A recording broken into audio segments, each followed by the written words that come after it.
Yes, it is. Hi, Richard. I'm calling here from Anthro Law Group. You have a consultation with us regarding our services for estate planning? Yeah, I would like to get a trust made for my property under my kid's name. Sure. So we can definitely talk about that. So what I'm going to be doing is I'm going to be sharing information with you, and I'm going to ask a couple of questions so I understand what you're looking for. Okay. Okay. So I see that you want to get a trust. You don't have any type of estate planning already in place? No. Okay. And is this trust going to be just for yourself? Is it you, or are you married? Is this going to include your wife? No? No. So you're single? Yes. Single. Okay. Okay. And then you said you have a property, and it's under, whose name is on the property?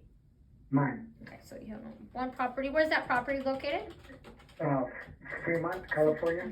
California. Okay. And then how many children do you have? 2. 2 children. Okay. How old are your children? 20 and 21. Okay, both adults. Perfect. Do you own any type of business? No. Okay. And then you only have one property in Fremont. Okay. Mm-hmm. Did you have a question? Yeah. Also, my name is on my aunt's house, and the deed in her house. Do I have to include that house, or? You don't have to. You can decide what you include or what you don't include. So you Yeah, said, because that house already has a trust under my aunt's name, so I think that's okay over there. so she moved a property into her trust? Yeah, what it was is, not my aunt, my cousin. My aunt has, and that house, the deed is under my name and my cousin's name. Okay. So And then that house is under a trust under my cousin. okay. So do I have to include that house or no? So the way that Alright. it works is when you move property into a trust, you retitle the property. So I don't know if you retitled the property. Okay, no, I haven't, no. Okay, never mind, so it's just this one. Just this one in Fremont. Okay, perfect. Yeah. Okay. And then what is your age?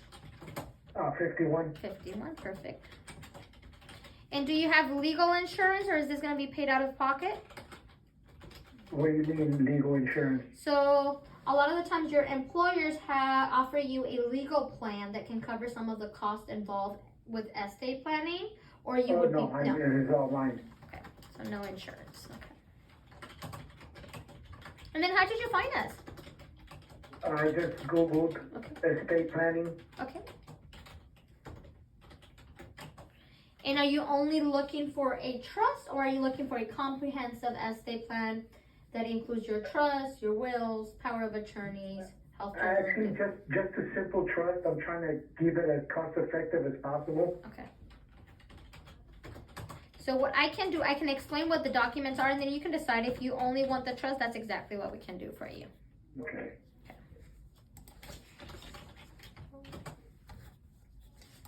So when you're talking about estate planning, like I said, there's multiple documents that you can get. And what the documents can help you do is they can help you avoid conservatorships, they can help you avoid probate, they can help you avoid different type of situations. And I'll break it down for you. I'll explain what these documents are. So I'll start off with the trust. And the type of trust that we could prepare for you would be a revocable living trust. And basically what that means is everything that you have in this trust, you can administer, you can manage, you can revoke the trust, you can amend it. It's yours to do anything that you want. You're the creator of the trust.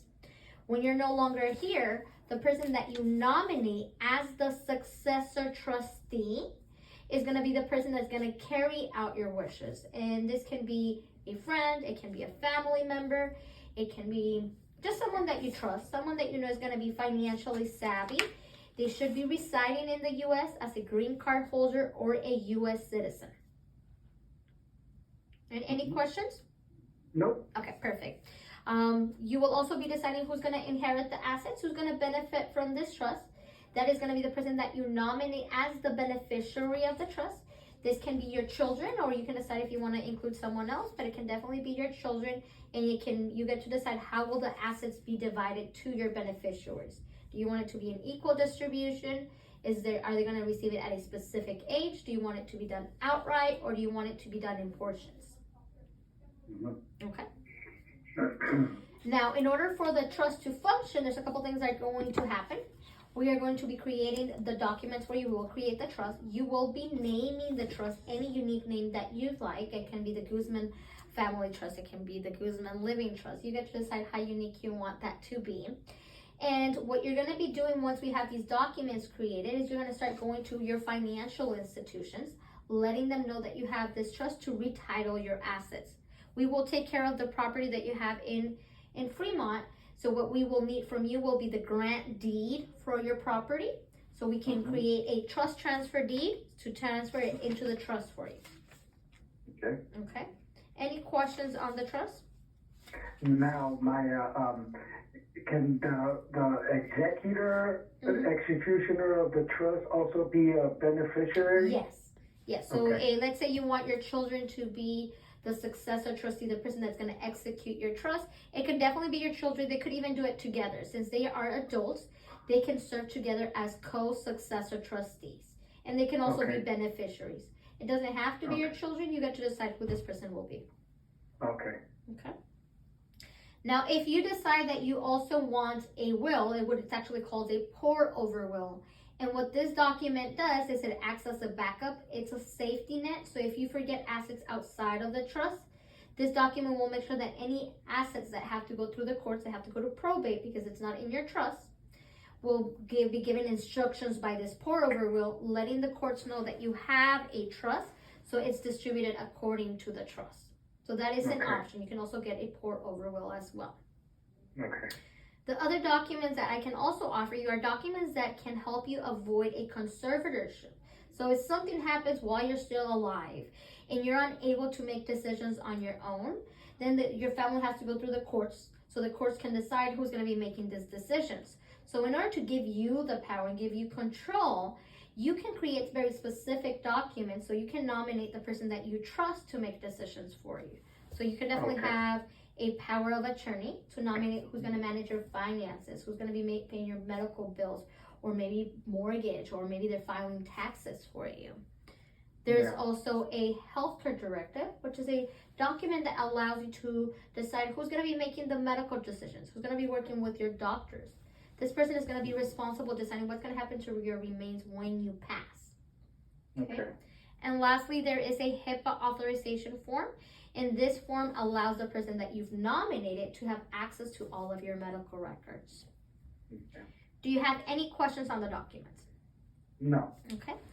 Now, have you made up your mind on which documents? I actually was going only for the first one, the trust. Sure. Yeah. But could that last one we spoke about, the one with the conservatorship, just in case anything does happen to me? Sure. Could that and the conservatorship be the same so trust, or? We can definitely just do it. The only thing that you want is your trust, and maybe you might want a power of attorney and a healthcare directive. Yeah. Yeah, we can definitely do a packet for just those documents. That is possible. And if I just get the trust now, and later on decide to add on to it, I can do that? Yes. Going through you guys? Yes. Okay. Yes. I think that's what we're going to do. We're going to do the trust first, the simple one. Okay. With just leaving it to my kids. Sure. And then I'm going to discuss the rest with my family and see what else we can add on. Sure. And then I'll send you some of this information so you can share that information with your family. But if you want to start with only the trust, we can definitely do that for you. Yeah, let's do that. And how much would that cost? So the trust by itself, it's going to be $1,800 plus the recording fees for the property, which is $100. So you're looking at $1,900. Okay. All right, well, I appreciate it. Thank you so much. Sure. So would you like to proceed? Let me talk to my family about the price, because we found someone a little more affordable. Okay. So I'll talk to them. Sure. Thank you so much. Sure thing. I appreciate it. Bye. I didn't really want to